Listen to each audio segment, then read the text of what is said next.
So, welcome. I'm really excited that you're here. This is meant to be a fun, playful journey that will allow you to get to know yourself a bit better, if that's what you're looking for, to allow you to be kinder and share more love with yourself, and therefore deepen your capacity to share love with others. So, let's dive straight in. I'm really pleased that you're here. Firstly, I just want to, acknowledge that this has been a long time coming. I've been wanting to do this for a long time and I've held off. And I'm really nervous about doing this, strangely so. I ran a radio show back in 2020. I started a community radio show to support my local hills community with the psychosocial implications of lockdown. And I had a lot of beautiful feedback. These YouTube episodes won't have music like I had there. I love my folk music and my esoteric music, but it will be along a similar vein, in as much as each week I would share what was going on for me, what I'd noticed in the world, and what I thought might be a benefit in my clinic practice, and as well as my own personal reflections. So I will share with you what I can. It might be astrological, it might be energetic, it might be trauma-based and a child-based, it might be fun, it might be just to laugh and embrace the lighter side of life. And it will undoubtedly involve some form of nature connection, because we are nature, we are of nature, we are not separate to it. And that's a really big part in my journey to reconnecting with myself, has been to connect with nature and feel part of a bigger organism. It's really easy to get lost in the comparative world of social media and news and marketing. It's really easy to do that. One of the things I actually did was I stopped watching television back in 2015. I put a sarong over my TV and have not had one since. And yeah, I am feeling much better for it. I'm feeling much less depressed. I'm not constantly being drip fed a stream of depressing, negative, awful events. I do stay up to date with what's happening. I do not believe living in a bubble of ignorance is helpful either. But I do try and put my energy towards things that are creating more light in the world. So that's where I will maintain my focus. So thank you for being here. I wanted to start off by saying I'll also be interviewing some people, and I will bring those people in as and when our paths cross and the time aligns. But to start off with, I feel like I really wanted to share something in regards to boundaries, in regards to how we show up in the world. And one of the things when I was really close to, I got really close, about as close as you can get without actually leaving the planet. One of the things that I was feeling was so incredibly lonely. And as much as the people around me loved me, I could not feel it. And the reason I couldn't feel it was because I was so disconnected and dissociated from myself. I'm noticing myself trying to protect myself as I'm sharing this with you. And body language is a big thing, but so is our internal dialogue. And as we start to journey into a place of getting to know ourselves better, we need to sit with the parts of ourselves we've been disconnected from and dissociated from. So for me, if someone did something that upset me or bothered me, I didn't know whether I should feel angry or upset. I didn't know if I was justified in feeling that. And that's because I was so disconnected from knowing whether my feelings had validity. And, part of that is due to upbringing, circumstance, and conditioning. Part of that is also due to being an empath, like many of you. When you're an empath and you set a boundary or you tell someone they've upset you or hurt you, when you feel that reaction in them, whether that's disappointment, grief, sadness, anger, frustration, when you feel their reaction to your boundary or to you expressing how you feel, it can be really hard to hold and maintain that, because you're not only sitting with how you feel, you are now suddenly sitting with, if you're an empath, the feelings of that other person. So you've now got two things you're sitting with. And as an empath who always puts everybody else's needs first, I found that I would invariably default to the other person's needs. And so I would back down on my boundary, I would let it slide, or I just wouldn't maintain it and hold it if it was pushed. And unfortunately, that hasn't worked very well for me, as you can imagine. But it's been a journey of getting to know myself. It's been a journey of understanding that my needs and feelings are valid. And the way that I started to do that, which is what I wanted to share with you in this first episode today, was to start to allow myself to feel. And in order to do that, I had to have a boundary where I didn't take on other people's stuff. I'm a psychic and a medium, and I used to walk down the street and I could hear the thoughts of the people coming towards me.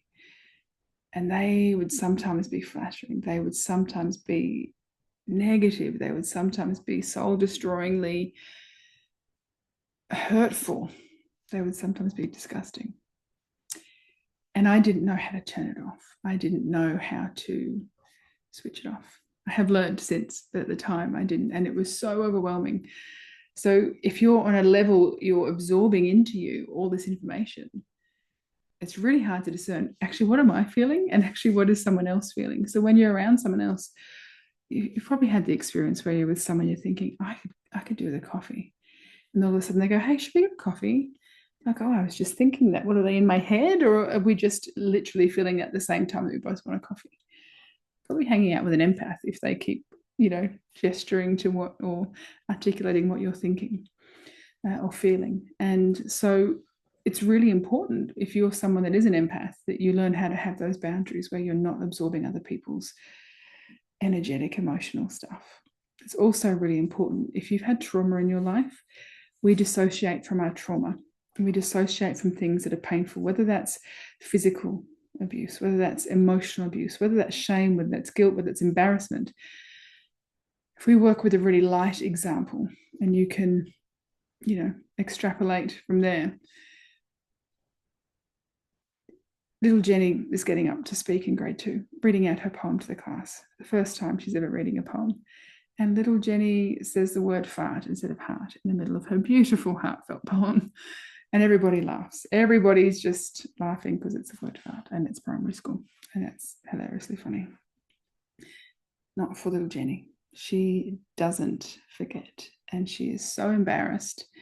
She stops reading, she goes bright red, and she is encouraged by the teacher to finish her poem and mumbles her way through the rest and rushes to sit down, vowing to herself that she will never put herself in that position again where she is humiliated, or what she felt was humiliated or embarrassed in that way. Little Tommy's sitting there watching the fire in the backyard. There's a barbecue and there's a fire pit going. And he sticks his hand out and touches the fire and finds out that it's really hot and gets burnt. He learns not to touch the fire. He then sees other kids and other adults poking the fire with a stick, and he learns to do that. Jenny doesn't see so many people humiliated or laughed at. Or if she does, she doesn't think that the pain is as big as what hers was. And her mind tells her that if she doesn't get up and speak again, she won't have to experience that humiliation or embarrassment like she did. And so Jenny continues on through the rest of her journey and starts to step away from opportunities to speak, starts to step away from opportunities to be the leader in the group because you have to present to the group, whether that's in school, work, university. And she tells herself that she can't speak publicly, all because of one little incident. So if we relay that to maybe more traumatic incidents, maybe abandonment, heartbreak, trauma, around abuse, physical, emotional, sexual, verbal, the bigger it is, the bigger our capacity is to put boundaries in place to protect ourselves. But we just forget to take them down when we get to a point where we're able to protect ourselves, where we know that saying the wrong word is actually quite funny sometimes, and that the people laughing are laughing because they think the word's funny, not because they think we're a failure or incompetent. And we learn to find that there might be some safe people out there. If we could lower our boundaries, we might learn that there are people out there that will hurt us, but we have the capacity and the resilience to know that we are good people and that we deserve to be treated well. It's a really curious dynamic where our mind puts boundaries and measures in place, and our physical body remembers the sensation of what it was like to experience those things, but it forgets to tell us, or forgets to turn that reminder off. It forgets to put that warning alert on mute. Like, no, we don't need it anymore. We're an adult. We know how to stoke a fire. We know how to light a fire now. We've learned, we've been taught. We know how to speak in public. We might not, we might have to learn. But we know that if we're doing it amongst safe people, we're going to be okay. And that's the other part of this journey, is discernment. Figuring out who you can share these things with, who you can be safe with, and who you can grow with is a really key factor. When we are starting, the only way we can heal relational trauma, if we have trauma around relationships or abuse and those sorts of things, the only way we can heal it is through relationships. We can't heal it in a cave in the side of the mountain on our own. As much as we can gain some form of enlightenment from meditating on our navel for years on end, the real test comes when we have to interact with people. We have to open ourselves and be vulnerable and trust that we have the capacity to withstand whatever comes our way, not trust that we won't get hurt. We can't control how other people treat us. We really can't. All we can trust in is ourselves, if we have built that relationship. And this is where the journey begins. If you're someone that's struggling with boundaries, if you're struggling with self-worth, if you're struggling with achieving what you want to in life, it's just a matter of finding a way to build that connection with yourself. So I'm going to invite you in this first episode to maybe have a chat to yourself in the mirror, just once a day. You can do it when no one else is around if you don't want to be overheard. But I'm going to invite you to look yourself in the eyes and say your name, just like me, Jo. I am proud of you for getting out of bed today. Some days that is all we are capable of, is getting out of bed. I had a bit of a headache today and I wanted to go back to bed with this pounding headache. I was like, no, I can't. I am not doing this. There is sunshine. There is a day to be experienced. Many other times, trust me, I have gone back to bed. But today was a new day. That's why I'm putting this episode out. I'm starting this thing that I've wanted to do for a long time. Today was a day when I went, I can either repeat an old pattern or I can start something new. I can feel that headache. I can feel that pounding, but I can still go and take my body for a walk. And I did. And I feel good. And I came back and I'm doing this. And it's just about starting. It's just about having that conversation with ourselves and starting. Mind over matter is a really big factor when we get going. So I feel like I've digressed slightly. Let me try and pedal back to where we were. Looking in the mirror and saying, Jo, I'm proud of you. Put your name in there. And each time you say one of these things, if you can do a minimum of 3, go as many as you want, go for gold, but a minimum of 3. And I want you to say, Jo, I'm proud of you for getting out of bed today. I am proud of you for starting your episodes on YouTube. I am proud of you for winning the Egg and Spoon race in grade 3. Whatever it may be. And then I want you to look yourself in the eyes, in the mirror, and say your name, minimum of 3 times, and say, Jo, I am going to forgive you, or I forgive you for losing the Egg and Spoon race in grade 2. I forgive you for sleeping in the other day. I forgive you for not starting this YouTube channel for 4 years. That's how long it's taken. Better late than never. I forgive you, Jo, and I'm proud of you. So 3 things you forgive yourself for, 3 things you're proud of yourself for. And if you're doing it at the beginning of the day, you could even do something you want to create for the day. Jo, today I want to create a day of joy, a day of play. Jo, today I want to create a day of creation. I want to make things all day. Jo, today I want to create a day of peace. I'm going to choose the peaceful option. Jo, today I want to create a day of forgiveness. I'm going to forgive everyone that cuts me off. I'm going to forgive all the people that cross my mind that have done me wrong. I'm going to offer them love and gratitude for the opportunity for me to know myself more deeply through their actions. See how that feels. Give it a go.